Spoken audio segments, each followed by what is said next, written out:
හොඳයි දුවලා පුතාලා.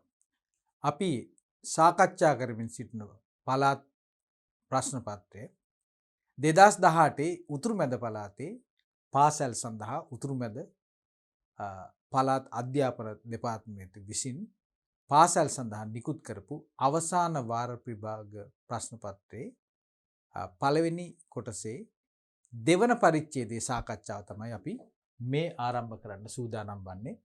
ප්‍රශ්න අංක 17 දක්වා ප්‍රශ්න 17ක් අපි සාකච්ඡා කරා පළවෙනි පරිච්ඡේදයෙන්. ඒක නිසා අලුතෙන් සහභාගී වෙන දුවල පුතාලා ඉන්නවා නම් මම ආරාධනා කරනවා අපේ කලින් මේ ප්‍රශ්න 17 දක්වා අපි කරපු මේ වැඩසටහනට සවන් දෙන්න කියලා. හොඳයි. අපි බලමු එහෙමනම් ප්‍රශ්නාංක 18 සහ 19 සඳහා පිළිතුරු අපි සපයන්න තමයි මේ සූදානම් වන්නේ. ඒතර අපි දන්නවා ප්‍රශ්නාංක 17 ඉඳලා අපිට මේ ඉදිරියට ලැබෙන ප්‍රශ්න ටික සකස් වන්නේ ව්‍යාපාර අධ්‍යයන කොටසේ. හොඳයි. මොකද්ද අපිට කියන්නේ? මිසි වෙළඳ ව්‍යාපාරයේ 2018 ජනවාරි මාසයේ සිදු වූ ගණදෙනු කීපයක් ඔන්න පහත පෙන්නලා තියෙනවා. අයිතිකරු යෙදූ ප්‍රාග්ධනය රුපියල් 1,50,000යි. නලින්ට විකිණීම රුපියල් 4,000යි.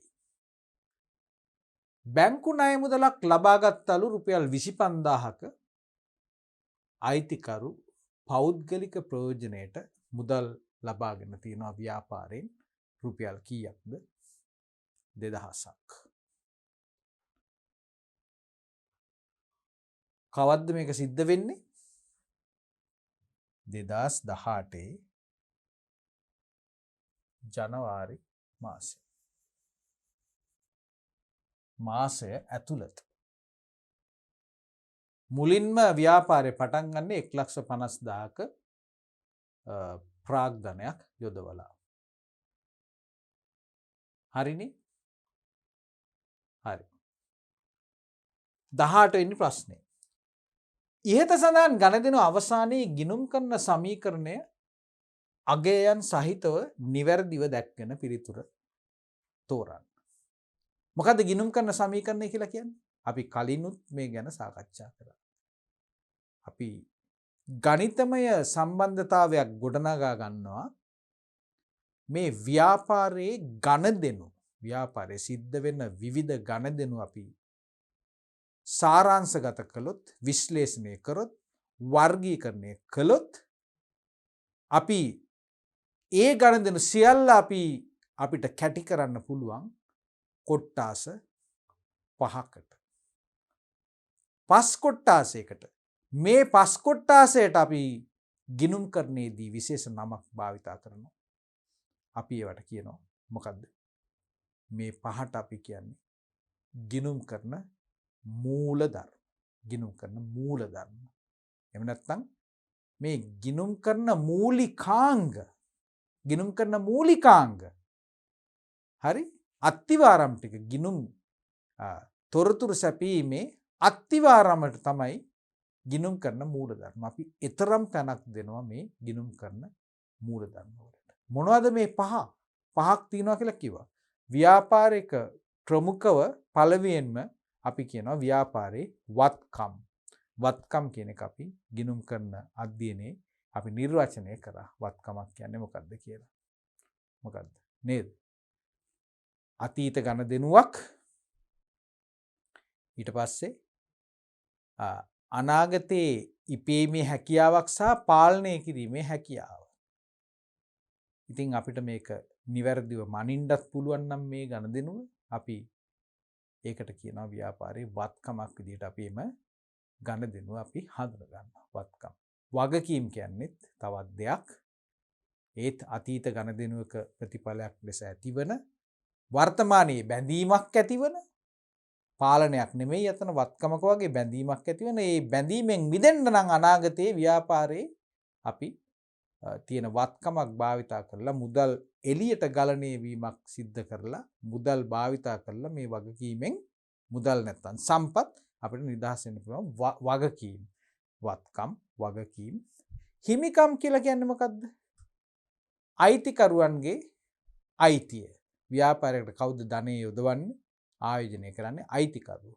ඔවුන්ගේ හිමිකමට තමයි අපි කියන්නේ ප්‍රාග්ධනය එහෙම නැත්නම් හිමිකම කියලා කියනවා. වත්කම් වගකීම් හිමිකම් තවත් ಜಾති දෙකක් තියෙනවා ගනුදෙනු. ආදායම් සහ වියදම්. ආදායම් සහ වියදම්. එතකොට මේ දෙක මොකද වෙන්නේ? ආදායම් සහ වියදම් අතර වෙනස එක්ක ලාභයක් එහෙම නැත්නම් අලාභයක්. ඒ ලාභය අලාභය කාටද අයිති? අයිතිකරුවන්ට. ඒක නිසා අපි මෙන්න මේ අවසානයේට අපි කතා කරපු ආදායම් සහ වියදම් දෙක අපි නැති කරලා දානවා. ඊට පස්සේ ඒකේ බලපෑම අපි ඒක අයිති පුද්ගලයාට යොමු කරනවා. අපි ගලපනවා. ලාභයක් නම් හිමිකමට එකතු කරනවා. අලාභයක් නම් හිමිකමෙන් අඩු කරලා දානවා. එතකොට මොකද වෙන්නේ? මේ අන්තිම දෙක නැති වෙලා යනවා කියලා කියන්නේ ගිණුම් කරන මූලිකාංග තුනයි ඉතුරු වෙන්නේ. එතකොට මේ තුන මොනවද? ව්‍යාපාරයක තියෙන වත්කම්, වගකීම් සහ හිමිකම්. ඊළඟට අපි මොකද්ද ඇති කරගන්න සම්බන්ධතාවය? ව්‍යාපාරයේ වත්කම් තියෙනවා. එතකොට මේ වත්කම් ටික කාටද අයිති කියන ඒ සම්බන්ධතාවය තමයි අපි ගිණුම් කරන සමීකරණයෙන් පෙන්වන්නේ. වත්කම් සියල්ල අයිති වෙන්නේ එක්කෝ අයිතිකරුවන්ට එහෙම නැත්නම් ණය ප්‍රාග්ධනයේ විදිහට දාපු බාහිර ණය දුන්නු පාර්ශවයට. එhmenan ගිණුම් කරන සමීකරණය කියලා කියන්නේ මෙන්න මේ දේ තමයි. මොකද්ද? ව්‍යාපාරයක වත්කම් සමානයි හිමිකම් එකතු කිරීම වගකීම. එතකොට මේ ගණිතමය සමීකරණයක් මේක. වත්කම් ටික අගයත් එක්ක සමාන වෙන්න ඕන හිමිකම් වලට සහ වගකීම් වලට. ඉතින් මේකේ දීලා තියෙන ඒවල එහෙම වෙනවද දන්නේ නැහැ. අපි බලමු. 1,75,000 සමානයි 1,75,000යි. 1,77,000යි. මේකේ 9,000යි. ඔව්. ඒ විදිහට සමාන වෙන්න තමයි ඉලක්කම් ටික දීලා තියෙන්නේ. දැන් මොකද්ද අපෙන් අහන්නේ? මේ කියන තොරතුරු භාවිතා කරලා අපි බලන්න ඕන මොකද්ද? ඊට සඳහන් ගනුදෙනු අවසානයේ මේ වගේ ගනුදෙනු ටිකක් සිද්ධ වෙන විට අන්තිමට තියෙන ගිණුම් කරන සමීකරණය මේකෙන් හොයන්නලු. අන්න ඒකයි අපිට කියන්නේ කුඩා ගණනය කිරීමක්. මොකක්ද එහෙනම් කරන්න ඕන? අපි අර කිව්ව දේ මතක තියාගන්න. ව්‍යාපාරයේ වත්කම් මොනවද? වත්කම් සමාන වෙනවා හිමිකම් වලට සහ වගකීම් වලට. හරි? එhmenan අපි බලමු මේ ගිණුම් කරන සමීකරණය අස්සෙන් දාලා. මොකද්ද? වත්කම් සමානයි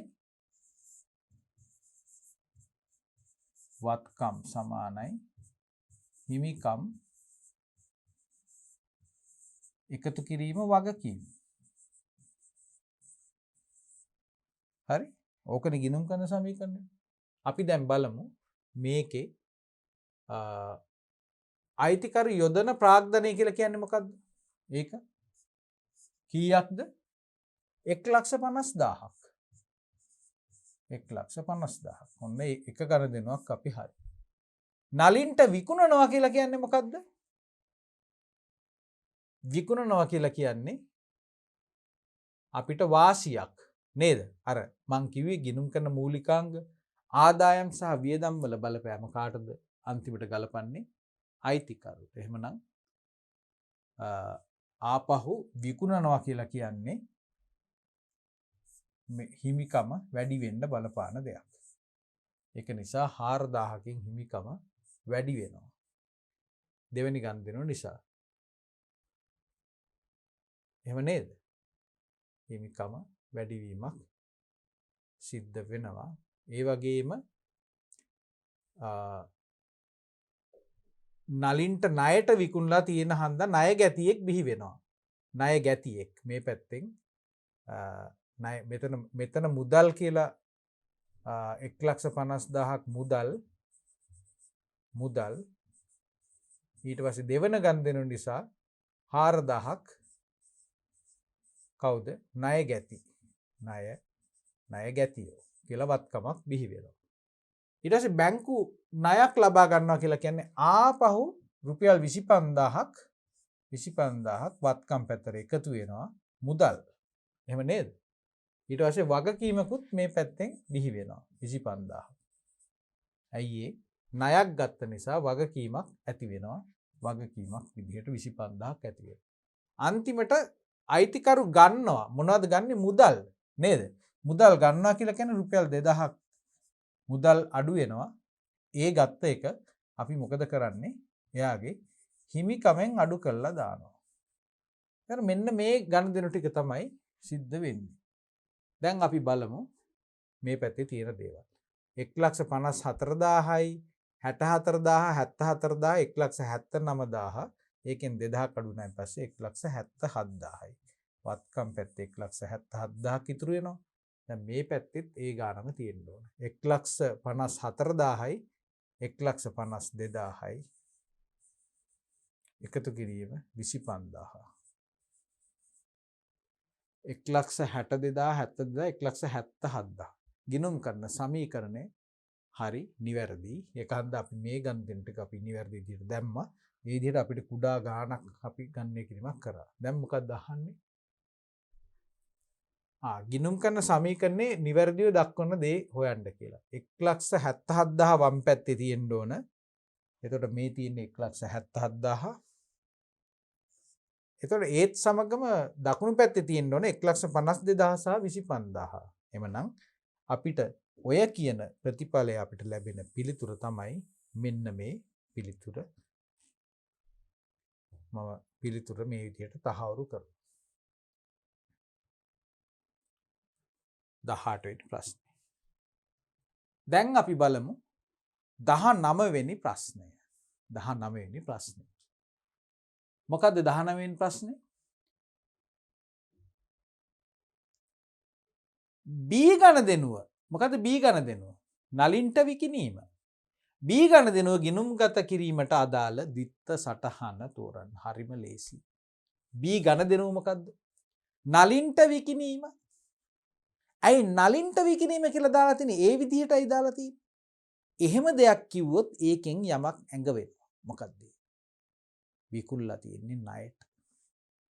නමක් දෙන්නේ ඒකයි. නලින්ට මුදලට විකිණීම කියලාත් නෑ මේ ගානේ. මෙන්න මේ ස්වරූපයෙන් අපිට වචනේ දීලා තිබ්බොත් වචන ගලපලා දීලා තිබ්බොත් ටක් ගාලා මතක තියාගන්න. ණයට තමයි විකුණලා තියෙන්නේ. හොඳයි. ණයට විකුණවුවා නම් මොකද්ද ද්විත්ත සටහන? ණය ලැබෙන්න ඕන කාගෙන්ද? ණය ගැතියා කවුරුන්ද? නලින්. එමනම් නලින් කියන්නේ අපිට වත්කමක්. ණය ගැතියෙක් කියන්නේ වත්කමක්. ඒක හන්ද. නලින්ගේ ගිණුම අපි මොකද්ද කරන්නේ? ඉස්සෙල්ලාම හර කරන්න ඕන රුපියල් 4,000කින්. බැර වෙන්නේ කොහෙටද? විකුණුම්. ණයට විකුණවුවත් මුදලට විකුණවුවත් අපි ඒ ලැබෙන ආදායම අපි බැර කරනවා. කුමන ගිණුමටද? විකුණුම් ගිණුමට. එමනම් නලින්ගේ ගිණුම හර සහ විකුණුම් ගිණුම බැර කියන පිළිතුර තමයි අපේ උත්තරය. තව පිළිතුරු තුනක් දීලා තියෙනවා. මුදල් ගිණුම හර 4,000යි විකුණුම් ගිණුම 4,000යි. ඇයි ඒ? නලින්ට විකිණීම කියලා තමයි ගානේ දුන්නේ. ඒක නිසා අපි ඒක කවදාවත් අපි ඒක මුදලට විකිණීමක් කියලා අපි සලකන්නේ නැහැ. ওই විදිහට වචන දීලා තිබ්බොත් ගන්ද මේ පිළිතුර අපි බාරගන්නෙත් නැහැ.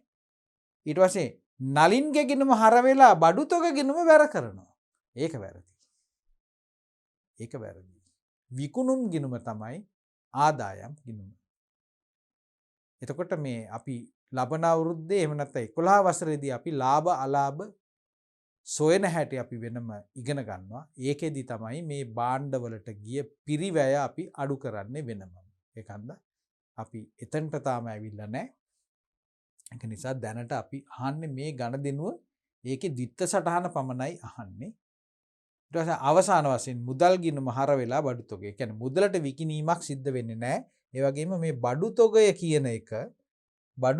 කියන එක කොහොමත් වැරදි පිළිතුරක්. මේ දෙකේම බඩු තොග ගිණුම තමයි දාලා තියෙන්නේ. ඒක නිසා අපි තහවුරු කරනවා පළවෙනි විකල්පය තමයි මේ අවස්ථාවේදී අපිට ගැළපෙන නිවැරදි පිළිතුර අපිට ලැබෙන්නේ.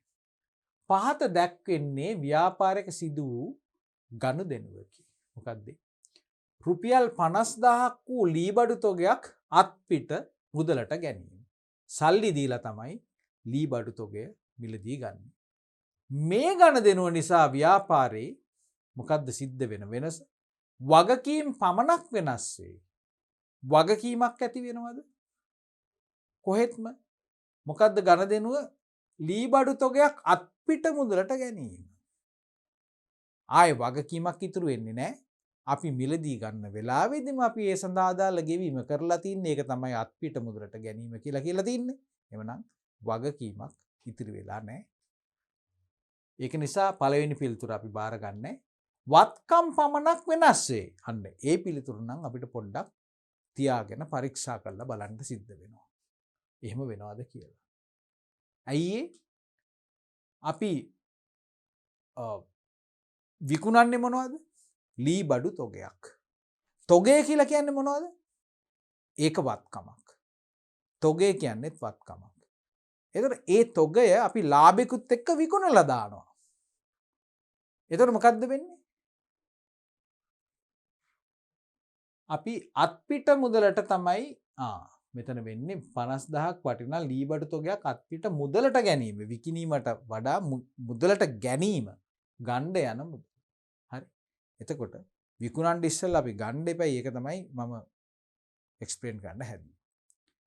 භාණ්ඩ ගන්නකොට මොකද්ද සිද්ධ වෙන්නේ? තොගය වැඩි වෙනවා. භාණ්ඩ තොගය. හැබැයි ඒ භාණ්ඩ තොගය ගණ්ඩ තවත් දෙයක් ව්‍යාපාරයෙන් එළියට යනවා. නිකම්ම භාණ්ඩ ටික ගබඩාවට එන්නේ නැහැ. මොකද්ද කරන්නේ? එළියට යන්නේ මොනවද? අත්පිට මුදලට ගන්නවා කියලා කිව්වනම් මුදල් ටික ව්‍යාපාරේ ලාච්චුවෙන් රුපියල් 50000ක් අපිට දෙන්න සිද්ධ වෙනවා. ඒතර මුදල් කියලා කියන්නේ මොකද්ද? මුදල් කියලා කියන්නේ වත්කමක්. පළවෙනි ගිණුම් කරන මූලිකාංගය. ඒතර වත්කමක් ඉස්සලම අඩු වෙලා තමයි අනිත් පැත්තෙන් වත්කමක් එකතු වෙන්නේ. එහෙමනම් මේ ගණදෙනුව නිසා වත්කම් පමණක් වෙනස් වේ. වත්කම් පමණක් වෙනස් වේ. මුදල් වත්කම අඩු වෙනවා. භාණ්ඩ තොග කියන වත්කම වැඩි වෙනවා. මේකේ වගකීමක් නැහැ. මොකට සල්ලි වලට ගන්න නිසා. ඊට පස්සේ වත්කම් හා හිමිකම පමණක් වෙනස් වේ. හිමිකම වෙනස් වෙන්නේ ඇයි? තාම අපි මේක විකුණලා නැහැ. විකුණුවා නම් තමයි හිමිකමට මේකේ බලපෑමක් ඇති වෙන්නේ. ඒ නිසා ඒ පිළිතුරත් ගන්න බෑ. වත්කම් හා වගකීම් සම්බන්ධයක් නැති නිසා. 21 වෙනි ප්‍රශ්නය. පහත සඳහන් ලක්ෂණ කෙරෙහි අවධානය යොමු කරන්න. අතීත ගණදෙනුවක ප්‍රතිඵලයක් වී වර්තමානයේ බැඳීමක්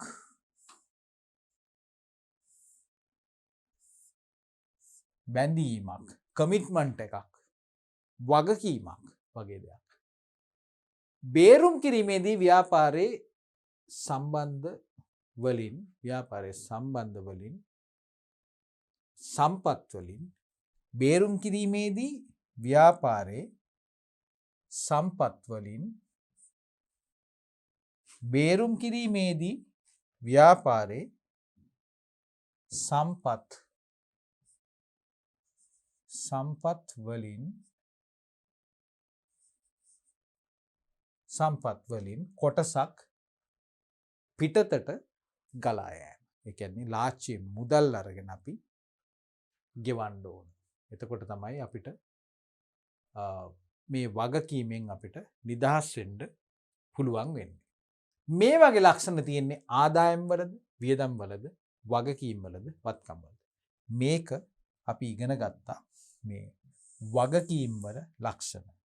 වගකීමක ලක්ෂණ තමයි මේ ලක්ෂණ තුන. මොකක්ද? අතීත ගණදෙනුවක්, වර්තමානයේ බැඳීමක්, බන්ධනයක්, ගෙවීමට වෙන පොරොන්දුවක්, වගකීමක් කියන තේරුම.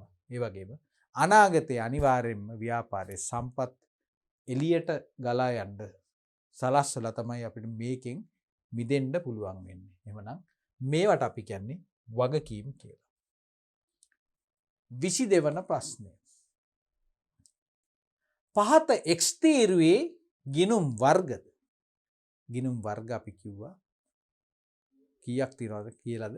5ක් තියනවා කියලා. ගිණුම් කරන මූලිකාංග. එවනම් X කියන පැත්තේ පෙන්වන්නේ ගිණුම් වර්ග. හරිද බලන්න? වියදම්, ආදායම්, වත්කම්, වගකීම්, හිමිකම්. ඔය පහම තියෙනවා. ගිණුම් කරන මූලිකාංග 5 තියෙනවා. වර්ග 5 තියෙනවා. Y පැත්තේ මොනවද තියෙන්නේ? මේ තියෙන්නේ අර මලු ටික. හැබැයි මෙතන තියෙන්නේ විශේෂිත ගිණුම් නේද? ඒ කියන්නේ වියදම් එතකොට මේ දැන් ණය ගැතියෝ කියලා කියන්නේ මොකද්ද? වත්කම් වල එක වර්ගයක්. වත්කම් වර්ග ගොඩක් තියෙනවා. මුදල්, තොගය, ණය ගැතියෝ, ඉදිරියට කළ වියදම් මේ වගේ වත්කම් ගොඩක් තියෙනවා ව්‍යාපාරේ. ඊට පස්සේ භාණ්ඩ තොග ඒ වගේ දේවල්. ඉතින් මේ තියෙන්නේ මේ හරියට අර අවශ්‍යතාවයන් හා උවමනාවන් වගේ. එතකොට ඒකේ ඇතුලේ තියෙන මේ විවිධ වූ විශේෂිත ගිණුම් කීපයක් තමයි මෙතනින් පෙන්නලා තියෙන්නේ. මොකද්ද දැන් කියන්නේ y තීරුව. x තීරුවේ සඳහන් ගිණුම් වර්ග y තීරුවේ සඳහන් අයිතම සමග විශේෂිත ගිණුම් සමග ගැලපුව විට ලැබෙන පිළිතුර. දැන් මොකද කරන්නේ? මේගොල්ලෝ ගලපන්න ඕන. වියදම් ගිණුමක් විදියට මෙතනින් අපි දැන් මේක කරමු බලන්න. වියදම් ගිණුමක් අපිට හම්බෙන්නේ මොකද්ද මෙතන? ණය ගැතියෝ කියන්නේ වියදමක්ද? විකුණුම් කියන්නේ වියදමක්ද? ගැනුම් කියන්නේ වියදමක්ද? ගැනිලි කියන්නේ වියදමක්ද? බැංකු ණය කියන්නේ වියදමක්ද? මෙතනින් අපිට හම්බෙන එකම වියදම තමයි මෙන්න මේ ගැනුම්. ගැනුම් කියන එක. එහෙම නේද? ගැනුම් කියන එක වියදමක්. ආදායමක් මෙතනින් ආදායමක් වන්නේ කුමක්ද? මෙන්න විකුණුම් කියන එක ආදායමක්. දෙවැනි එක. ඉස්සෙල්ලම අපිට හම්බෙනවා ඊළඟට අපිට හම්බෙන්නේ මොකද්ද? එකට A දෙකට මොකද්ද අපිට හම්බෙන්නේ? B නේ. A B ඊට පස්සේ වත්කම් ගිණුම මොකද්ද? වත්කම් කියලා කියන්නේ ණය ගැතිය. එහෙම නේද? එහෙමනම් වත්කම් ණය ගැතිය. ඊට පස්සේ වගකීම් කියලා කියන්නේ බැංකු ණය. ඊට පස්සේ හිමිකම් කියලා කියන්නේ ගැනිලි. ගැනිලි අපි අවසාන වශයෙන් ගලපන්නේ කොතනටද? හිමිකම් වලට. දැන් පිළිවෙලින් මොකද කියන්නේ? එම ගිණුමේ සටහන් කරන ආයතන දෙක. x තීරුවේ සඳහන් ගිණුම් වර්ග y තීරුවේ සඳහන් ආයතන සමග අනුපිළිවෙලෙන් ගැලපූ විට ලැබෙන පිළිතුර. x එකට ඉස්සෙල්ලම කොතනින් දෙන්නේ? වියදම් කියලා කියන්නේ c. පළවෙනි එක c. අපි දැන් මෙතන ලියපු ක්‍රමේ පොඩ්ඩක් වෙනස්. ඉස්සෙල්ලම c ඊළඟට c ගාවට මොකක්ද? c ගාවට b. ඇයි මේ තියෙන්නේ? ඉස්සෙල්ලම c ඊළඟට b ඊළඟට මොකක්ද? a. cba. තුන්වෙනි එක. තුන්වෙනි එක a. හතරවෙනි එක කොහෙටද යන්නේ? e. cbae. අන්තිම එක මොකද්ද? හිමිකම් කියන්නේ d. cbaed තියනවාද මේ පිළිතුර?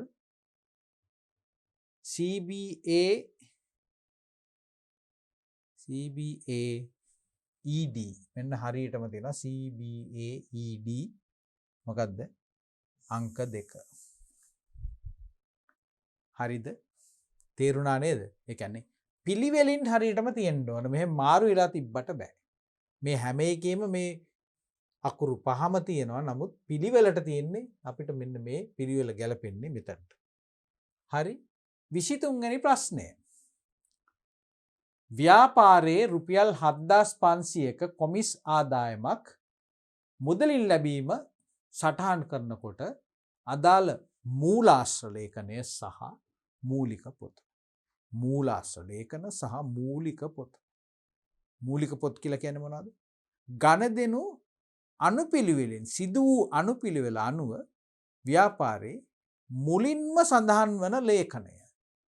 අපි දන්නවා අපි ගිණුම් සකස් කරනවා.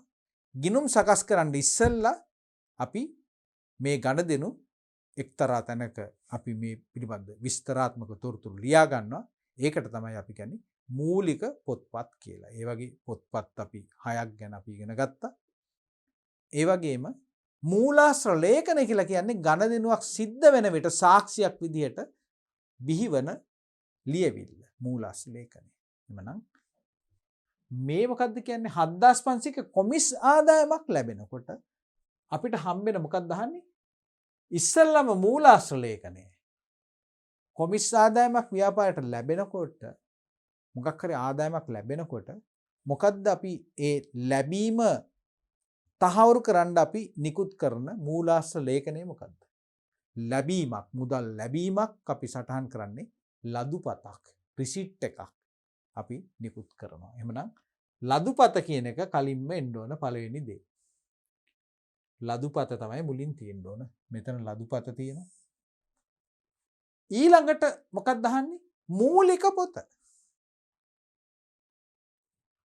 7500ක් කොමිස් ආදායමක් මුදලින් ලැබීම මුදලින් ලැබෙන දේවල් අපි කොතනද පෙන්වන්නේ? මුදල් ගිණුමේ. මුදල් ගිණුමට තමයි අපි කියන්නේ මුදල් පොත කියලා. එහෙමනම් මේ ජර්නල් වවුචරේ සුළු මුදල් පොත. ඒක හරියන්නේ නැහැ. ගෙවීම් වවුචරේ කියන්නේ ගෙවීමක් කරනකොට. මුදල් පොත කියන්නේ මූලාශ්‍ර ලේඛනයක්ද? මූලාශ්‍ර ලේඛනයක් නෙමෙයි. මූලික පොතක් ඒක. ඒකන්ද මේකත් බෑ. එහෙමනම් අපි නිවැරදි පිළිතුර අපි තහවුරු කරනවා මොකද්ද? 4 වෙන පිළිතුර ලදුපත සහ මුදල් පොත තමයි පිළිවෙලින් 7500ක කොමිස් ආදායමක් ව්‍යාපාරයට ලැබෙනවා නම් අපි සටහන් කරනවා. 24 වෙනි ප්‍රශ්නේ. පරිගණක වෙළඳ ව්‍යාපාරයක සිදු වූ ගනුදෙනු කිහිපයක් පහත දැක්කේ.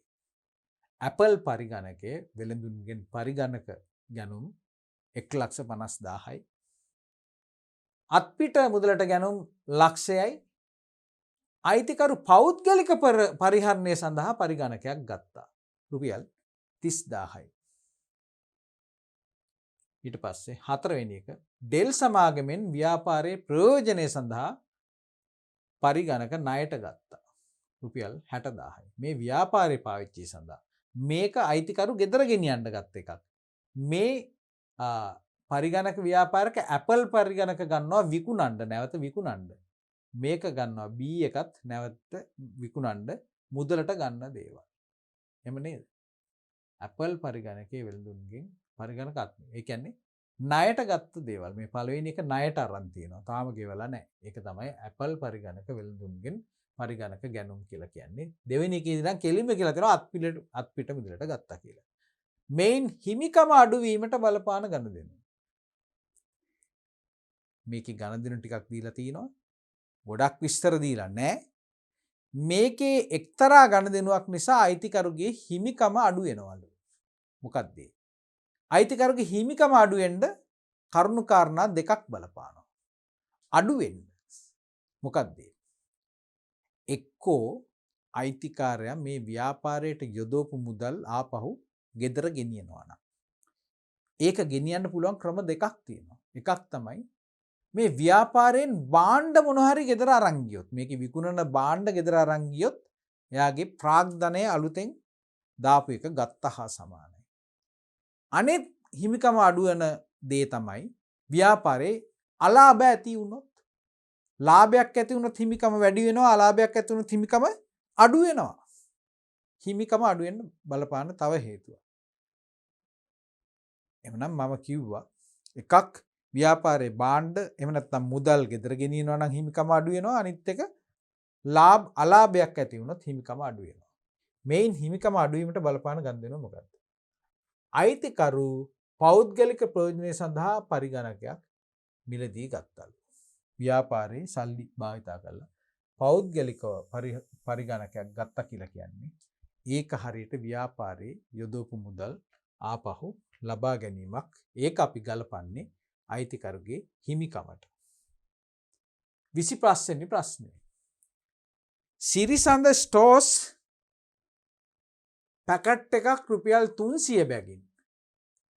සිරිසඳ ස්ටෝස් පැකට් එකක් රුපියල් 300 බැගින් කඩල පැකට් 10ක් ණයට ගත්තලු. එහිදී අඩු කළ වෙළඳ වට්ටම 10%යි. 300 පැකට් 10යි වට්ටම 10%යි. මේකෙන් මොකද්ද වෙන්නේ? අඩු කළ වට්ටම ණයට ගත්ත අතර. ණයට ගත්තලු ඊට පස්සේ වෙළඳ වට්ටමක් අපිට හම්බ වෙනවා තියෙනවා. ඒ කියන්නේ ණයට ගත්තත් මුදලට ගත්තත් වෙළඳ වට්ටමක් අපිට ලැබෙනවා නම් ඒ භාණ්ඩේ මිලදී ගන්න මොහොතේම ඉන්වොයිස් එකට අපි ගන්න සුද්දාගය. ඒක තමයි අපි ව්‍යාපාරයේ විසින් ගෙවන්න ඕන මුදල විදිහට අපි ගන්න. එහෙම නැත්තම් ණයට ගන්නවා නම් අනාගත වගකීම විදිහට අපි හඳුනගන්නේ මේ වෙළඳ වට්ටම ඉවත් කළ සුද්දාගය. එහෙමනම් මේකෙන් අහන්නේ මොකද්ද? මෙම ගණදෙනුව නිසා ව්‍යාපාරයේ එකක් කියනවා ලද වට්ටම් 300කින් වැඩි වෙනවලු. ඒක ඇත්තද? ඒක වැරදි. ඇයි? අපි ඉගෙනගෙන තියෙන්නේ වෙළඳ වට්ටම් අපි ගිණුම් ගත කරන්නේ නැහැ කියලා. ඒ කියන්නේ වට්ටමක් විදිහට ගිණුම් ගත කරන්නේ නැහැ වෙළඳ වට්ටම් නම්. පටලව ගන්න එපා. වට්ටම් වල බලපෑම අපි ගිණුම් ගත කරනවා. සුද්දාගේ තමයි අපි ගිණුම් ගත කරන්නේ වට්ටම ඉවත් කරලා. නමුත් අපි වට්ටම් ගිණුම් ගත කරන්නේ වෙළඳ වට්ටමක් නම්. මුදල් වට්ටමක් නම් අපි එක්ක දුන් වට්ටම් ලද වට්ටම් කියලා අපි ව්‍යාපාරයේ ගිණුම් වල වට්ටම් විදිහට හඳුන ගන්නවා. මතක තියාගන්න, පටලව ගන්න එපා. හරි. එහෙනම් ලද වට්ටම් 300කින් වැඩි වේ. පිළිතුර වැරදි. ගැනුම් සඳහා වියදම රුපියල් 3000කින් වැඩි වෙනවලු. ඒකත් වැරදිනේ. වට්ටමක් අප ඩිස්කවුන්ට් එකක් හම්බ වෙනවා කියන්නේ වියදම වැඩි වෙන්නේ නැහැ, අඩු වෙනවා. ණය හිමි වටිනාකම 2700කින් වැඩි වෙනවලු. වට්ටමක් හම්බ වෙනකොට ණය හිමි වටිනාකම වැඩි වෙනවද? ඒකත් වැරදි. ණය හිමි වටිනාකම 3000කින් වැඩි වේ. හරි. දැන් මේක අපිට එකපාර වැරදි කියන්න බෑ. ඇයි එහෙම කියන්න බැරි? දැන් අපෙන් අහන්නේ මෙම ගණදිනු නිසා ව්‍යාපාරයේ මොකද්ද සිද්ධ වෙන්නේ කියලා. ගණදිනුව මොකද්ද? අපි බලමු. රුපියල් 300ක් වටිනා කඩල පැකට් 10ක් අපි මිලදී ගන්න තීරණය කරනවා. ණයට තමයි ගන්නෙ. ඒතර වටිනාකම කීයද? රුපියල් 3000යි. 3000 වුණාට අපිට හම්බෙනවා වට්ටමක්. අඩු කළා වට්ටමක්. එහෙම නේද? අඩු කළා වට්ටම කීයද? 10%යි. 3000න් 10% කියලා කියන්නේ කීයක්ද? 300ක්. එහෙමනම් අපි ගෙවන්නේ කීයක්ද අනාගතේ? ණයට නිගන්නේ අපි රුපියල් 2700යි. එහෙමනම් අපි ගිණුම් ගත කරනකොට මොකද්ද කරන්නේ? අපි මේ භාණ්ඩ ණයට ගත්ත නිසා 2700ක් අපි ණය හිමියෝ කියලා තමයි පෙන්වන්නේ. කොහොමද පෙන්වන්නේ? 2700ක් ණය හිමියෝ කියලා. දැන් බලන්න මේ උත්තරේ හම්බෙලා තියෙනවා. ණය හිමි වටිනාකම 2700කින් වැඩි වේ. ඇයි? අපි වට්ටම ඉවත් කළා රුපියල් 2700ක් තමයි අපි දැන් අනාගත වගකීමක් ඇති වෙන්නේ. ගෙවන්න ඕන 2700යි. රුපියල් 3000ක් නොවේ. සුළු මුදල් අග්‍රිමය රුපියල් 2500ක් වන සක්මිනි ව්‍යාපාරයට අදාළ තොරතුරු කිහිපයක් පහත දැක්කේ. 2018 3.31 වන දිනින් අවසන් මාසය තුල වැය වූ සුළු මුදල් වියදම රුපියල් 2400යි. අග්‍රිමය 2500යි. ඔන්න එක්තරා දවසක් වෙනකොට මාසයේ අන්තිම වෙනකොට ඔක්කොම වියදම් කළා අන්තිමට මොකද වෙලා තියෙන්නේ? 2400ක වියදම් එකතුවක් අපිට ලැබෙනවා. ඔන්න මතක තියාගන්න මේ දීලා තියෙන සිනාරියෝ එක. ඕකේ. ඊට පස්සේ අප්‍රේල් 1 වෙනිදා මොකද වෙන්නේ? රුපියල් 5000ක් දක්වා අග්‍රිමය වැඩි කරනවා. සුළු මුදල් අග්‍රිමය මෙතෙක් 2500යි දැන් 5000ක් දක්වා වැඩි කරනවා. ඊළඟ මාසේ ඒ කියන්නේ තේරුම තමයි රුපියල් 5000ක් වෙනකල් මුදල් සුළු මුදල් පෙට්ටියේ තියාගන්න පුළුවන් කියන එක. සත්මින ව්‍යාපාරයේ අග්‍රිමය ප්‍රතිපූර්ණය කිරීම සඳහා 18/4 වන දින සුළු මුදල් භාරකරුට ලබා දිය යුතු මුදල වන්නේ කීයද? එතකොට මෙතෙන්දී අපි දැනගන්න ඕන අග්‍රිමය කියලා කියන්නේ මොකද්ද? ප්‍රතිපූර්ණය කරනවා කියලා කියන්නේ මොකද්ද කියන්නේ? අග්‍රිමය කියලා කියන්නේ මොකද්ද?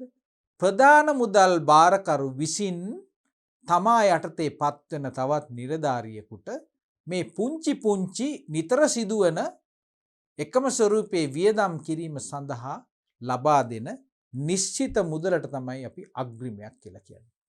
මේ අවස්ථාවේදී රුපියල් 2500යි. උපරිම දෙන්නේ 2500යි. ඒකෙන් චූටි වියදම් කරලා අවශ්‍ය අවස්ථාවක ආපහු ඒ වියදම් කරපු මුදලට සමාන මුදලක් ආයේ ප්‍රධාන මුදල් භාරකරුගෙන් ඉල්ල ගන්න පුළුවන්. වියදම් කළ මුදලට සමාන මුදලක් ප්‍රධාන මුදල් භාරකරුගෙන් ආපහු ඉල්ල ගන්න පුළුවන්. ඔන්න ඕකට තමයි ප්‍රතිපූරණය කරනවා කියලා කියන්නේ. අග්‍රිමය ප්‍රතිපූරණය කරනවා. අග්‍රිමය කියලා කියන්නේ මොකද්ද?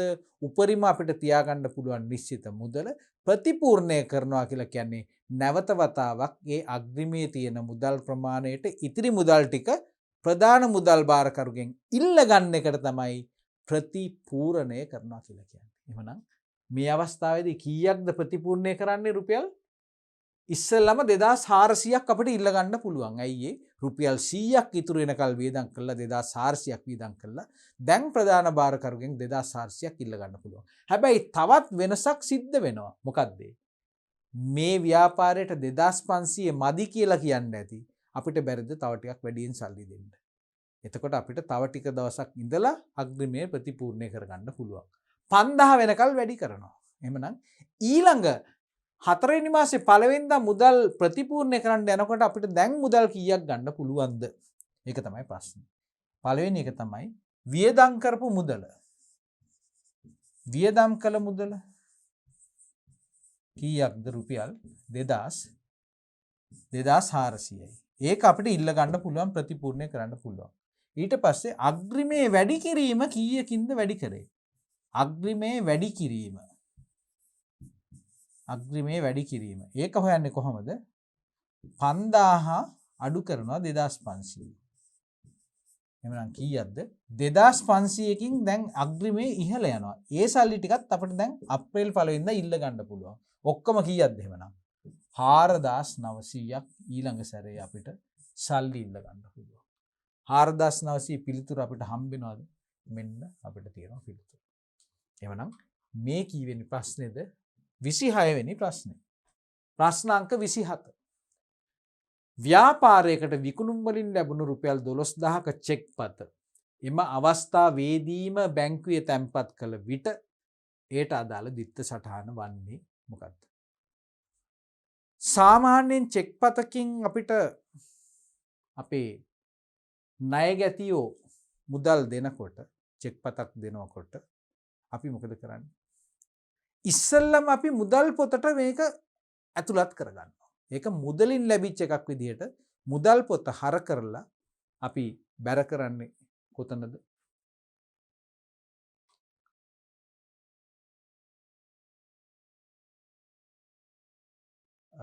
ඒ කියන්නේ අපිට මුදල් නෙමෙයි ලැබෙන්නේ අපි මුදල් ගිණුම හර කරලා විකුණුම් ගිණුම බැර කරනවා. පළවෙනි දිත්ත සටහන. ඊට පස්සේ අපි මොකද කරන්නේ? මේ චෙක් පත අපි බැංකුවේ තැන්පත් කරන නිසා මුදල් ගිණුම බැර කරලා බැංකු ගිණුම හර කරනවා. එhmenan අර වැරදි ලාවත් චෙක් පත ලැබෙන මොහොතේම බැංකුවේ තැන්පත් කරා නම් අර අපි මුදල් පොත හරහා යන දේ සිද්ධ කරන්නේ නැතුව කෙලින්ම අපිට පුළුවන් බැංකු ගිණුම හර කරන්න. එhmenan බැංකු ගිණුම හර විකුණුම් ගිණුම බැර කියන පිළිතුර තමයි අපි මෙතනදී තෝරගන්නේ. අනෙක් සියලු පිළිතුරු වැරදි. දැන් මෙන්න මේක තමයි අපි මුලින් කිව්ව දේ. ඉස්සෙල්ලම මුදල් ගිණුම හර කරලා ණය ගැති ගිණුම. ණය ගැති ගිණුමක් බැර කරන්නේ නැහැ නේද? ඒ කියන්නේ විකුණුම් වලින් ලැබුණු 12000ක චෙක් පත එම අවස්ථාවේ බැංකුව. ඒ කියන්නේ ණය ගැතියෙක් මෙතන සම්බන්ධයක් නැහැ. සම්බන්ධ වෙනවා නම් මෙන්න මේ දෙක තමයි තියෙන්නේ. ඉස්සෙල්ලම මුදල් ගිණුම හර කරලා විකුණුම් ගිණුම බැර කරන්නේ නැහැ. එම අවස්ථාවේම චෙක් පත තැන්පත් කරනවා කියලා අපිට තොරතුරක් දීලා තියෙන නිසා. ඕගොල්ලෝ බලන්න තවදුරටත් මේක තහවුරු කරගන්න ඕන නම් ඕගොල්ලන්ගේ පෙළපතේ මේ බැංකු ගිණුම් ආශ්‍රිත උදාහරණ පරීක්ෂා කරලා බලන්න. 28 වෙනි ප්‍රශ්නේ. පහත සඳහන් ගණදෙනු අතුරෙන් පොදු ජර්නලයේ සටහන් කළ යුතු ගණදෙනුව මොකක්ද? රුපියල් 3000ක් වටිනා බඩු තොගයක් ණයට ගැනීම, ව්‍යාපාරයේ ප්‍රයෝජනය සඳහා 12500ක් වටිනා ලී බඩු අත්පිට මුදලට ගැනීම. සාමාන්‍යයෙන් භාණ්ඩ තොග ණයට ගන්නකොට අපි ඒක පොදු ජර්නලයේ සටහන් කරනවද? නැහැ. ඊට පස්සේ ව්‍යාපාරයේ ප්‍රයෝජනය සඳහා රුපියල් 12500ක් වටිනා ලී බඩු අත්පිට මුදලට ගන්නවා. ඒකත් අත්පිට මුදලට ගන්නවා නම් ගෙවීම් වවුචරය සහ ගෙවිම් වවුචරයක් දාලා අපි මොකද කරන්නේ කෙලින්ම ලී බඩු ගිණුම හර මුදල් ගිණුම බැර. ඒක තමයි මූලික සටහන. පොදු ජනලයට යන්න අවශ්‍යතාවයක් නැහැ. තුන්වෙනි එක ව්‍යාපාරයේ ප්‍රයෝජන සඳහා රුපියල් 15000ක් වටිනා යන්ත්‍රයක් ණයට ගැනීම. මෙන්න උත්තරේ. මේ උදාහරණය තමයි අපේ පෙළ පොතේ තියෙන්නේ මේ වගේ සමාන උදාහරණයක්. ව්‍යාපාරයේ පරිහරණය සඳහා ස්ථාවරවත්කම් ණයට ගත්තොත් එහෙම අපි ඒක මුලින්ම සටහන් කරන මූලික සටහන් පොත කියන්නේ ඒක පොදු ජර්නලය. ඊට පස්සේ මේකට අදාළ මූලාශ්‍ර ලේඛනයේ විදිහට අපිට පුළුවන් ජර්නල් වවුචරයක් දාන්න. අයිතිකරු පෞද්ගලික ප්‍රයෝජන සඳහා මුදලින් රුපියල් 1500ක් ලබා ගැනීම. මොකද්ද? පෞද්ගලික ප්‍රයෝජන සඳහා මුදලින් 1500ක් ලබා ගැනීම. ඒ කියන්නේ මේ වෙනත් ආකාරයෙන් කිව්වොත් එහෙම ගැනිලි. එතකොට අපිට මේකේ අපි දැන් තුන්වන පිළිතුර අපි තහවුරු කරනවා මේ අවස්ථාවේදී. මේකෙන් අපි පොදු ජර්නලයේ සටහන් කරන ගණදෙනුව වන්නේ ඒක තුන්වන ගණදෙනුව. ඊළඟ ප්‍රශ්නේ. ලී බඩු වෙළඳ ව්‍යාපාරික මූලික පොත්වල සටහන් කර තිබූ ගණදෙනු දෙකක් පාත දැක්කේ. X කියන ගණදෙනුව. රුපියල් 15000ක ලී බඩු තොගයක් අමිට්ට විකුණුම් Y කියන ගණදෙනුව. ඩෙල් පරිගණක වෙළඳුන්ගෙන් රුපියල් ලක්ෂයක පරිගණක ණයට ගැනීම. පළවෙනි එක විකුණුම් ආශ්‍රිත ගණදෙනුවක් X කියන ගණදෙනුව. දෙවෙනි එක වෙළඳුන්ගෙන් ලක්ෂයක පරිගණක ණයට මිලදී ගැනීම. X හා Y ගණදෙනු මූලික පොත්වල සටහන් කිරීමේදී භාවිතා කරන මූලාශ්‍ර ලේඛන දැක්වෙන පිළිතුරු. ගණදෙනුව මුලින්ම සටහන් වන සාක්ෂියක් විදිහට බිහිවන ලේඛනය. මූලික සටහන් පොත නෙමෙයි මූලාශ්‍ර ලේඛනය මෙතනින් අහන්නේ. එතකොට මොකද්ද මේ පළවෙනි එක? භාණ්ඩ විකිණීමක්. එහෙම නේද?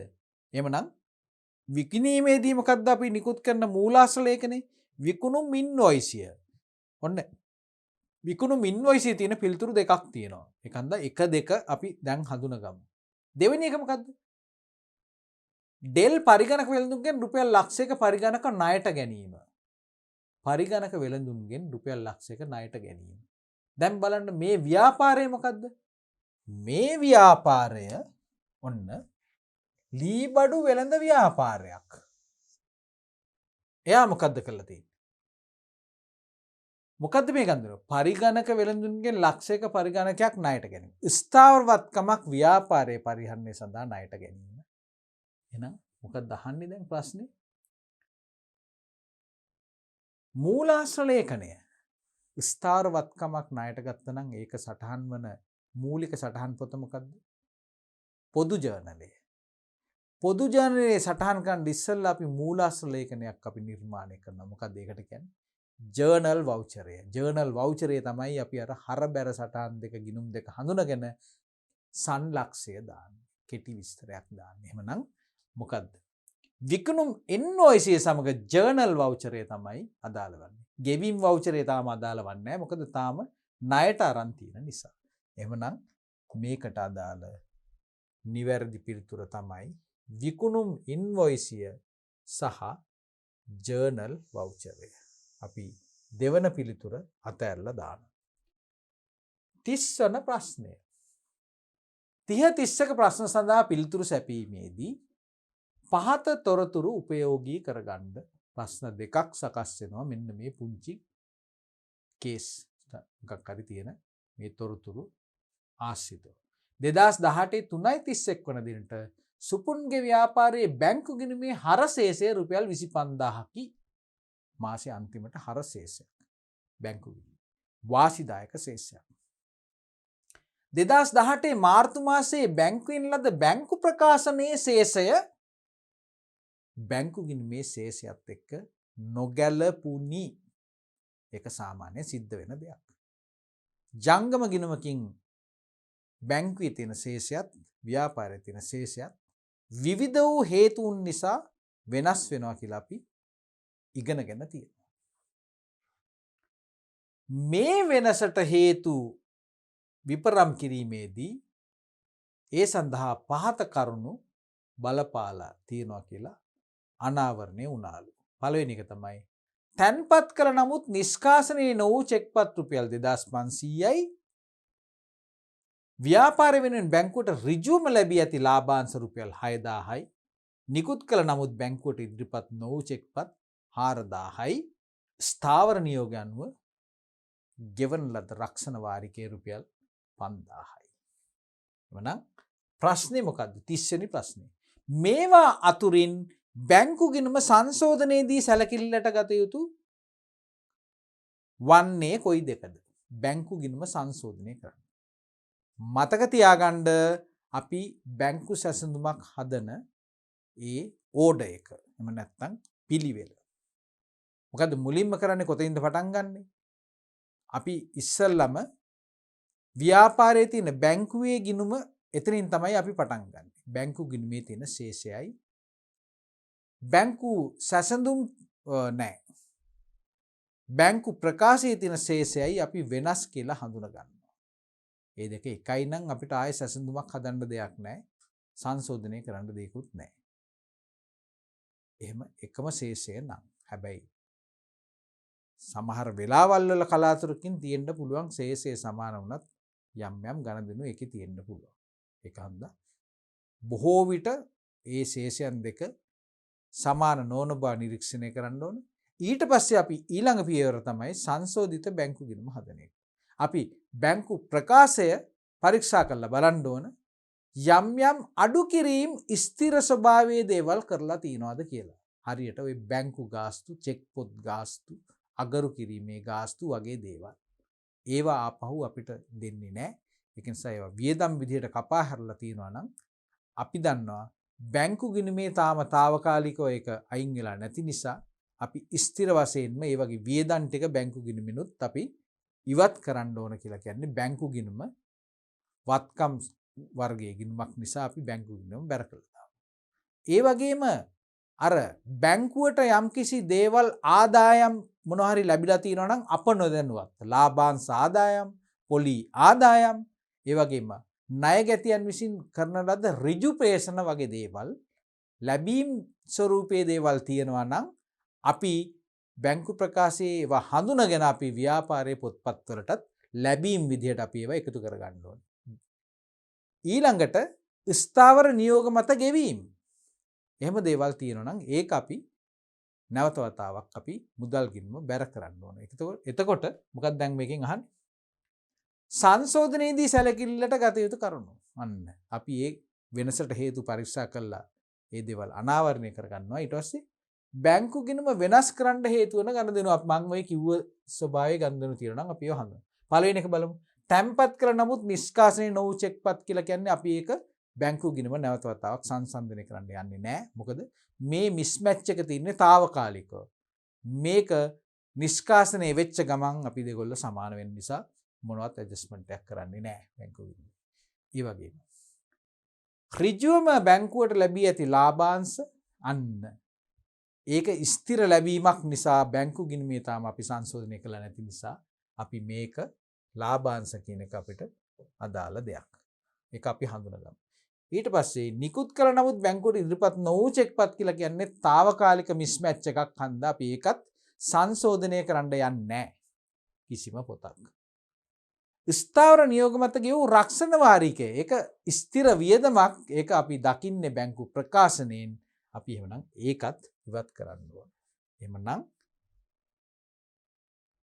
නිකුත් කළ නමුත් ඉදිරිපත් නොවූ චෙක්පත් ඒකත් අපි ගන්න ඉස්සා. එහෙනම් අපිට B සහ D තමයි බැංකු ගිණුම සංශෝධනය කරන්න අදාළ ගණදෙනු දෙක.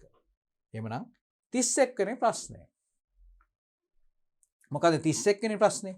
බැංකු ගිණුමේ සංශෝධිත ශේෂය වන්නේ. එහෙම සංශෝධනය කරනවා නම් අපි මොකද කරන්නේ? අපි දැන් බලමු බැංකු ගිණුම සංශෝධනය කරලා. මොකද්ද බැංකු ගිණුම අනුව ශේෂය කීයද මේකේ පෙන්වන්නේ? රුපියල් 25000යි. 25000යි. නේද? බැංකු ශේෂය රුපියල් 25000යි. දැන් මොකද්ද වෙලා තියෙන්නේ? පළවෙනි ගණදෙනුව මොකද්ද? තැන්පත් කළ නමුත් නිෂ්කාශනය නොවූ ඒක අපි ගන්න ව්‍යාපාර වෙනුවෙන් බැංකුවට ඍජුවම ඇති ලාභාංශ. ලාභාංශ දැන් මොකද වෙලා තියෙන්නේ? බැංකු ගිණුමේ නම් තියෙනවා. ඒක බැංකු ප්‍රකාශයේ තියෙනවා. බැංකු ගිණුමට ඒක එකතු වෙලා නැහැ. ඒක නිසා අපි ලාභාංශ එකතු කරනවා. ලාභාංශ එකතු කරනවා. ඊළඟට නිකුත් කළ නමුත් ඉදිරිපත් නොවූ චෙක්පත් අපි වෙනසක් කරන්නේ නැහැ.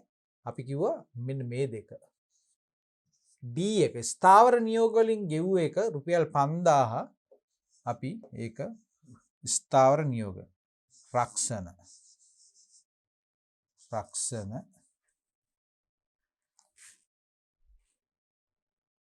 මොකද්ද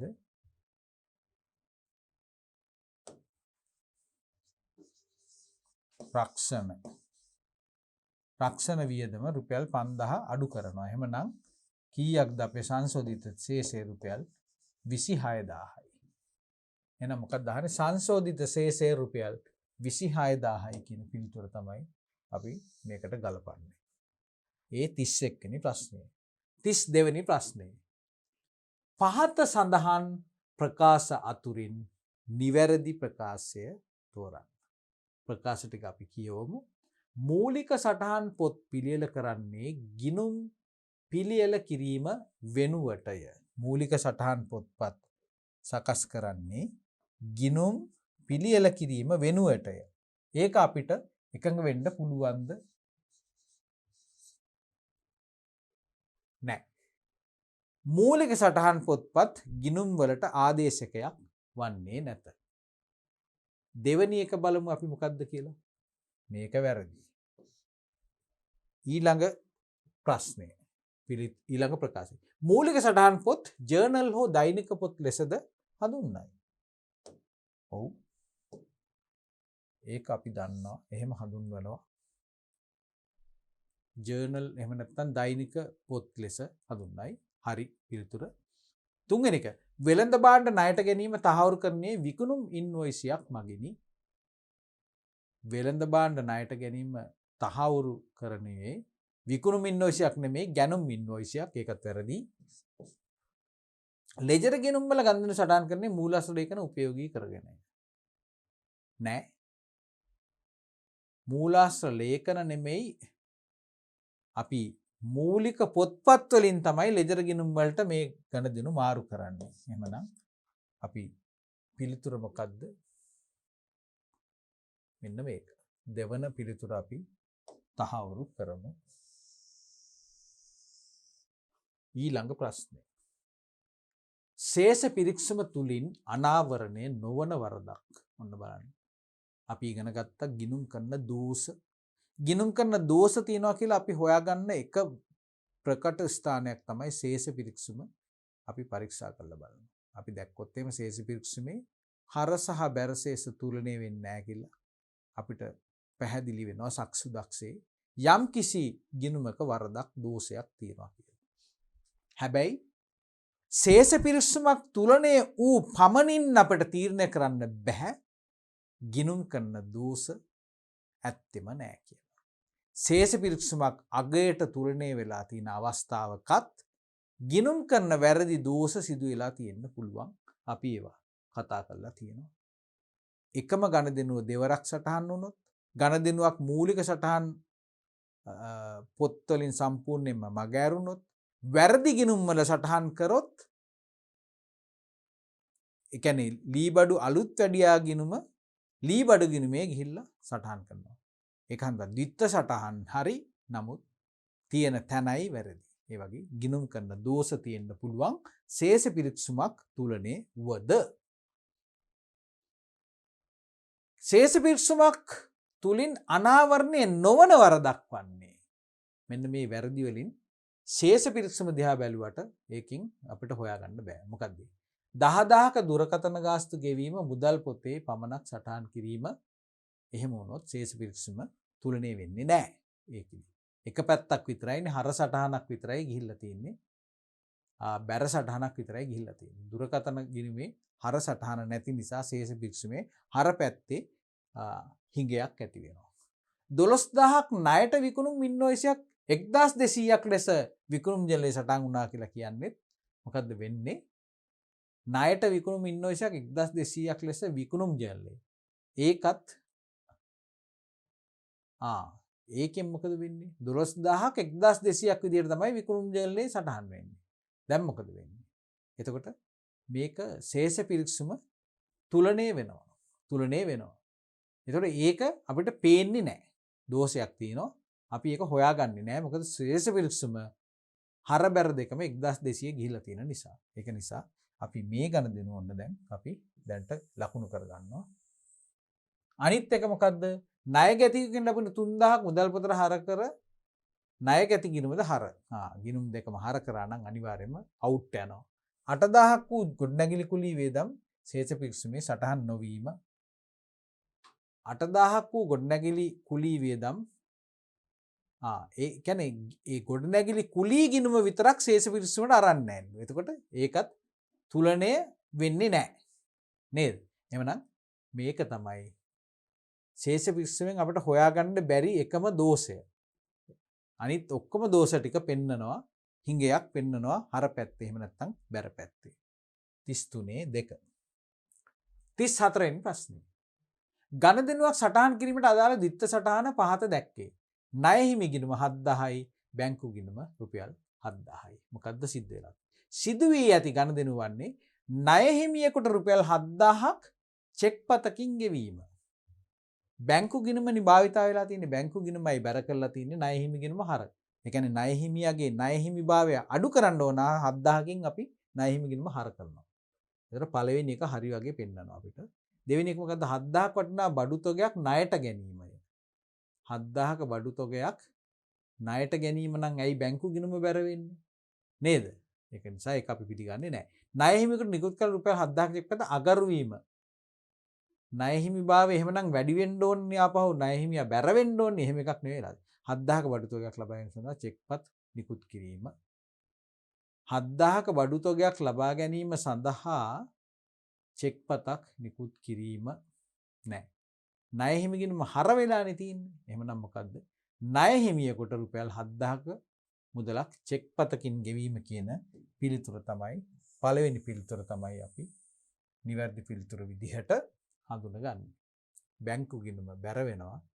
ණය හිමියාගේ ණය හිමිභාවය අඩු කරන්න ඕන නිසා ණය හිමි ගිණුම හර වෙනවා. 35 වෙනි ප්‍රශ්නය. ව්‍යාපාරික ශේෂ පිරික්සුමේ හර පැත්තේ එකතුව රුපියල් 1,75,000යි. බැර පැත්තේ එකතුව 1,79,000යි. ඔන්න බලන්න. හර පැත්තේ තියෙන ගිණුම් ටික එකතු කරාන් පස්සේ අපිට ලැබෙන්නේ 1,75,000යි. බැර පැත්තේ 1,79,000යි. කොයි පැත්තද වැඩි? බැර පැත්ත වැඩි. දැන් දෙක හරි ගස්සන්න ඕන නම් අපි මොකද්ද කරන්නේ? අර අඩු පැත්තට අපි එකතු කරලා දානවා හිගය. අර පැත්තෙන් අඩු කරනවා නෙමෙයි අපි කරන්නේ. අඩු පැත්තට එකතු කරලා දානවා හර ශේෂයක්. මේ අවස්ථාවේදී ශේෂ පිරික්සුම 4000ක් අපි හර පැත්තට එකතු කරනවා. එහෙනම් මොකද්ද මේකේ වෙන්නේ? මෙම වෙනස ව්‍යාපාරයේ අවිනිශ්චිත ගිණුමට මාරු කරනවා නම් මොකද කරන්නේ? මොකද්ද කරන්නේ? රුපියල් 4000ක හර ශේෂයක්. ඇයි හර පැත්තනේ අඩු? ඒක හන්දා අවිනිශ්චිත ගිණුම කියලා රුපියල් 4000ක හර ශේෂයක් පෙන්නනවා. බැර ශේෂයක් පෙන්වන්නේ නැහැ. ඒක වැරදි. බැර පැත්ත හරි. බැර පැත්තේ එකතු 1,79,000යි. හර පැත්ත තමයි අඩු. ඒක නිසා ඒ පැත්තට තමයි අපි එකතු කරන්නේ. 36 වෙනි ප්‍රශ්නය. සමන්තගේ ව්‍යාපාරයේ 2018 ජනවාරි මාසයේ පළවෙනි දින පැවති ශේෂයන් පහත දැක්වේ. ගොඩනැගිලි 6,88,000යි, ණය ගැතියෝ 20,000යි, මුදල් 40,000යි, බැංකු ණය 30,000යි. මේ ජනවාරි මාසේ පළවෙනිදා. ඔන්න වත්කම් තියෙනවා ගොඩනැගිලි, ණය ගැතියෝ, මුදල් වත්කම් වර්ග 3යි, බැංකු ණය වගකීමකුත් තියෙනවා. 2018 ජනවාරි මාසයේ සිදු වූ ගණදෙනු ටික අපිට දෙනවා මොනවද?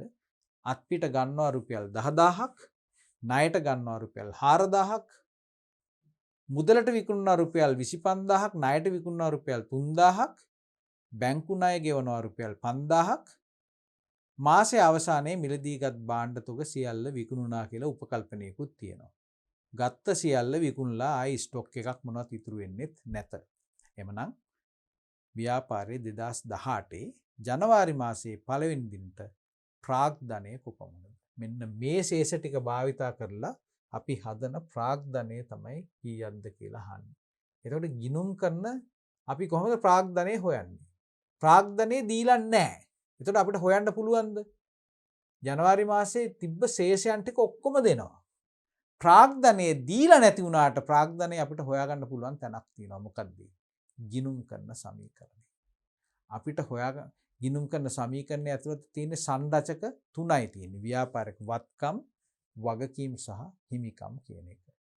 ඉතින් අපි මේ විචල්යන් තුනෙන් දෙකක් දන්නවා නම් අනිත් එක අපිට හොයාගන්න පුළුවන්. ඒක පිළිගන්නවද? සමීකරණයක ලක්ෂණ ඒක තමයි.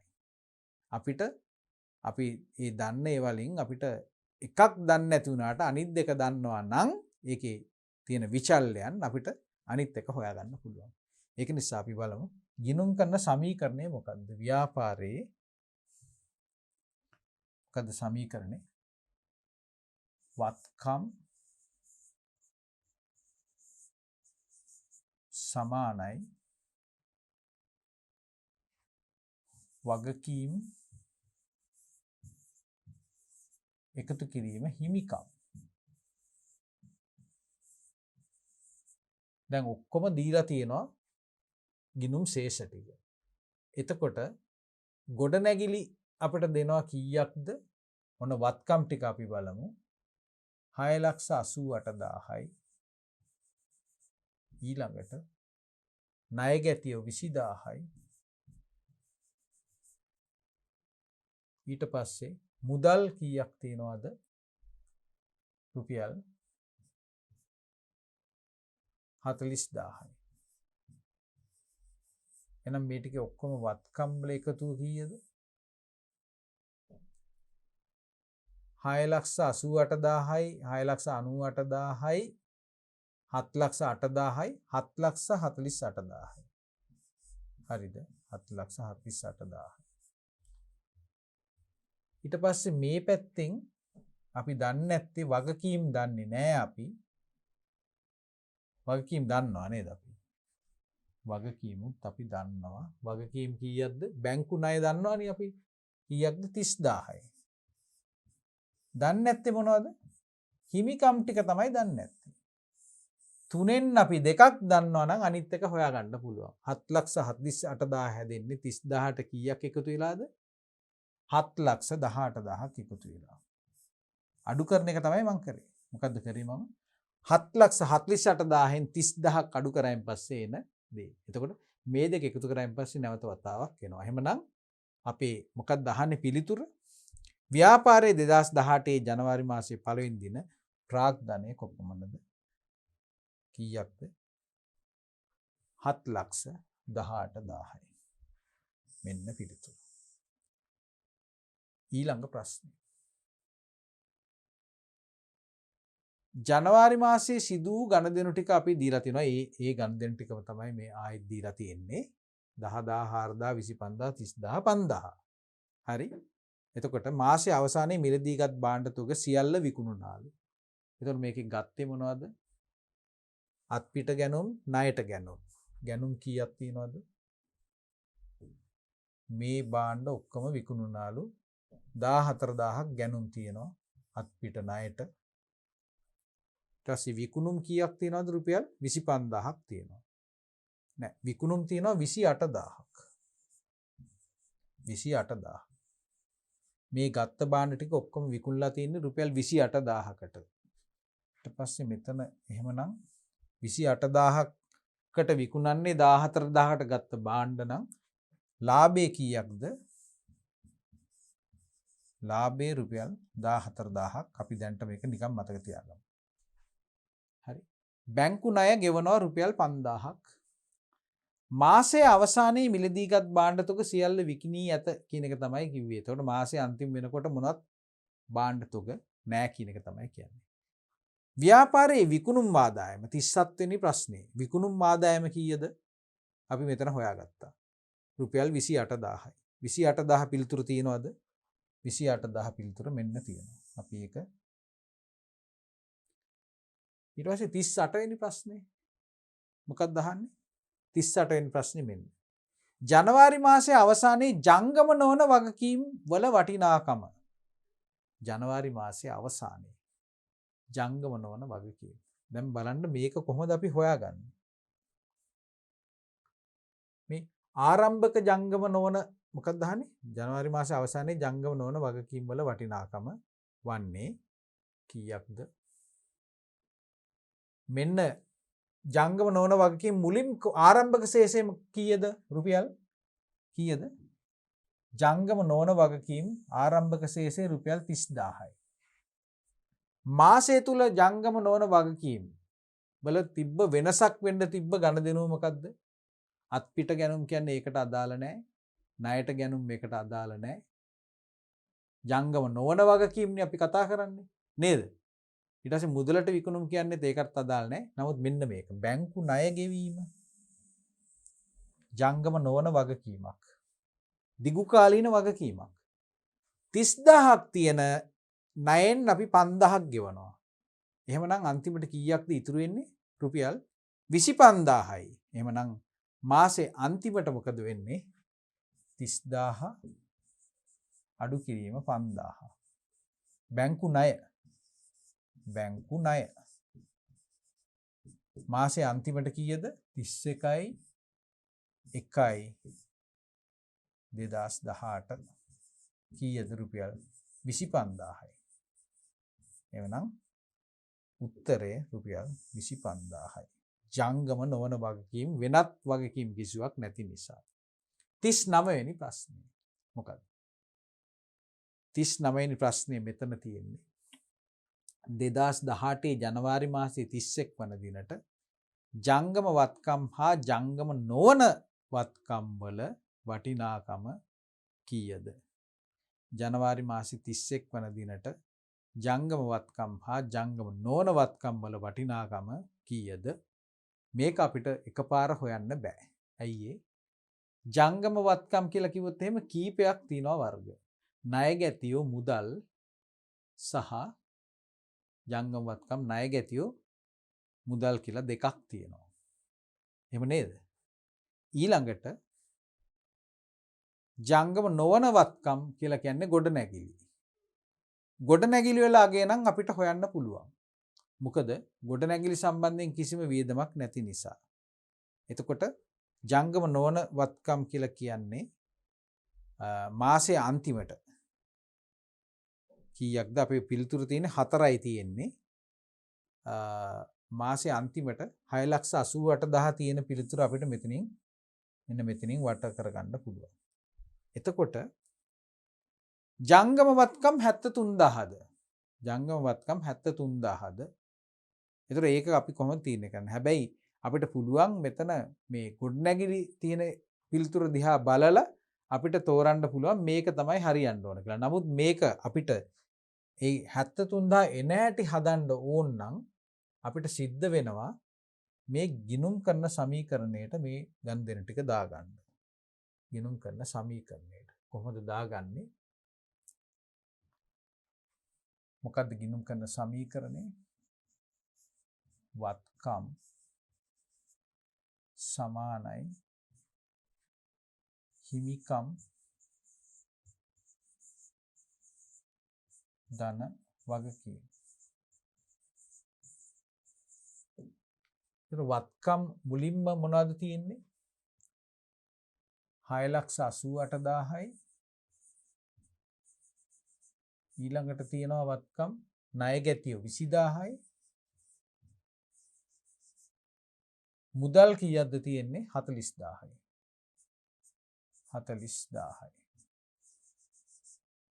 මේ මොනවාද? ගොඩනැගිලි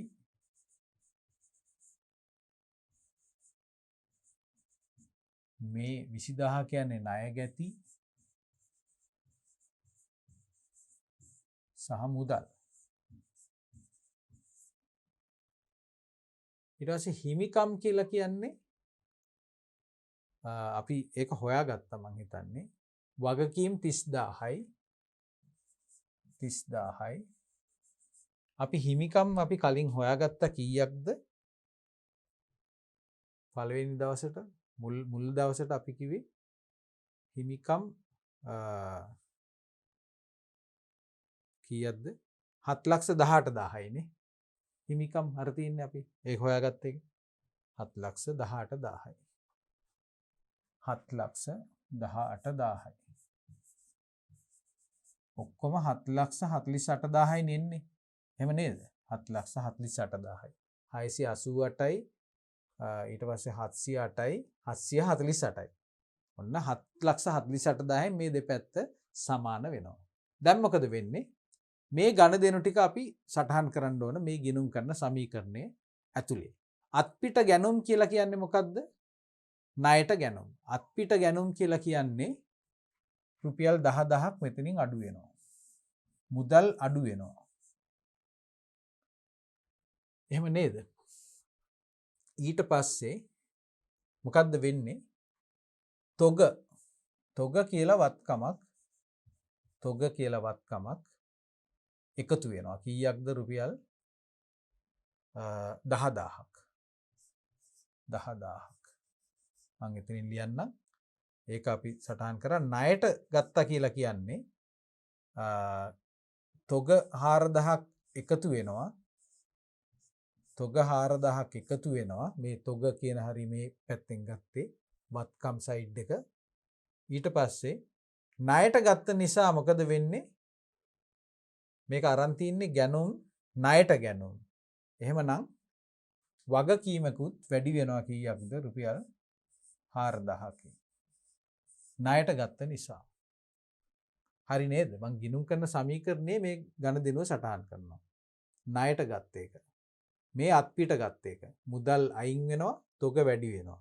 මේ ණයට ගත්ත එක. තොග වැඩි වෙනවා, වගකීමක් එකතු වෙනවා. ඒකත් හරි. මුදලට විකුණුම්. ණයට විකුණුම්. මුදලට විකුණනවා කියලා කියන්නේ ඊළඟ ගණදෙනුව මේ මුදලට විකුණන එක රුපියල් 25,000ක් මුදල් ශේෂය වැඩි වෙනවා. එහෙම නේද? මුදල් ශේෂය වැඩි වෙනවා. ඊට පස්සේ ණයට විකුණනවා ඊළඟ සැරේ 3,000ක්. ණයට විකුණනවා රුපියල් 3,000ක්. දැන් මොකද්ද වෙන්නේ? මේ භාණ්ඩ විකුණනවා මෙතනින් 25,000යි 3,000යි 28,000ක භාණ්ඩ විකුණනවා. ඒකේ වියදම කීයක්ද? ණයට විකුණන නිසා මුදලට විකුණන එක මුදල් රුපියල් 25,000ක් වැඩි වෙනවා. මෙතන ණය ගැතියෝ රුපියල් 3,000කින් ණය ගැතියෝ වැඩි වෙනවා. ඊළඟට සිද්ධ වෙනවා මෙතන මොකද්ද සිද්ධ වෙන්නේ?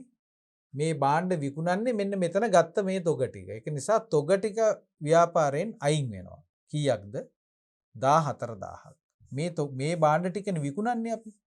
14,000කට ගත්ත භාණ්ඩ ටික අපි දැන් 3,000ක් ණයට විකුණනවා. අනිත් 25,000 මුදලට විකුණනවා. 28,000කට විකුණනවා.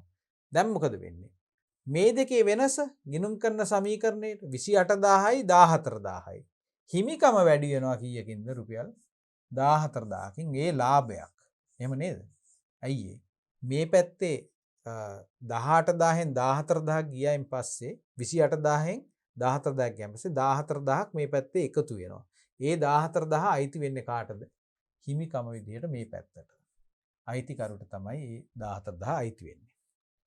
ඊළඟට බැංකු ණය ගෙවීම කියන්නේ මුදල් රුපියල් 5,000ක් අඩු වෙනවා.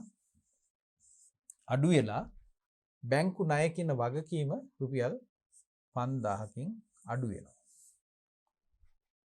ඊට පස්සේ දැන් ඔක්කොම හරි නේද? ඔක්කොම ගණදෙනු ටික හරි. දැන් අපි බලමු අන්තිමට තොග කීයක්වත් ඉතුරු වෙන්නේ නැහැ. තොග 0යි. ඊට පස්සේ ගොඩනැගිලි 6,88,000 එහෙම්මම තියෙනවා. 6,88,000. ඒක මම කොටු කරගන්නවා. ණය ගැතියෝ කීයක්ද? රුපියල් 23,000ක්. 23,000ක් ණය ගැතියෝ ඉන්නවා. මේ අවසාන ශේෂ ටික. මුදල් වල අවසාන ශේෂය කීයද? 40,000න් 10,000ක් එළියට යනවා 30,000යි ආයේ 25,000ක් එකතු වෙනවා 55,000යි 5,000ක් ගියන් පස්සේ ආයේ 50,000යි. ඊට පස්සේ හිමිකම් පැත්තෙන් මොකද්ද වෙන්නේ?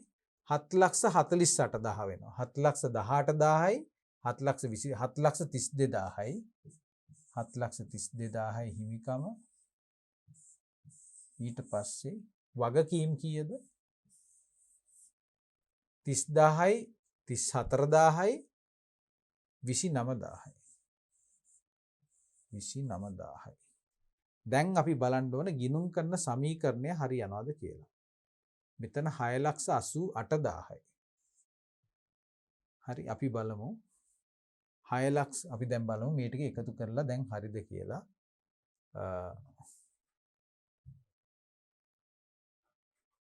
මේ පැත්තේ එනවා 6,88,000ක් එකතු කරා 23,000යි එකතු කරා 50,000යි.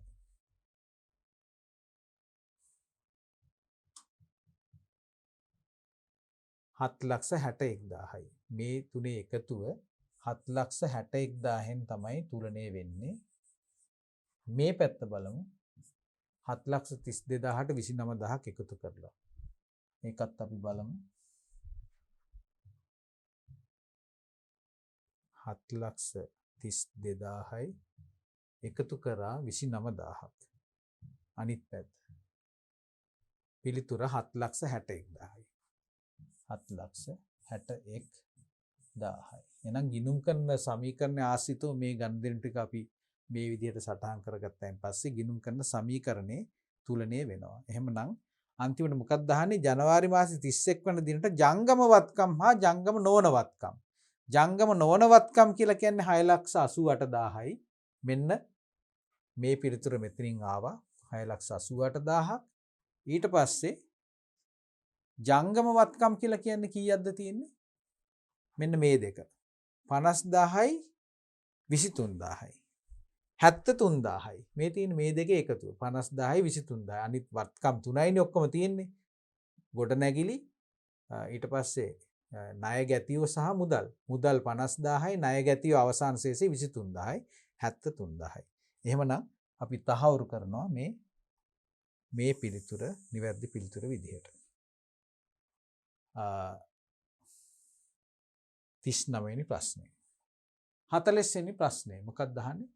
ජනවාරි මාසයේ සිදු වූ ගණදෙනු ඒකත් ඒ ගාන ආශ්‍රිතවම අහන්නේ 2018 ජනවාරි 31 වන දින අයිතිකරුගේ හිමිකම.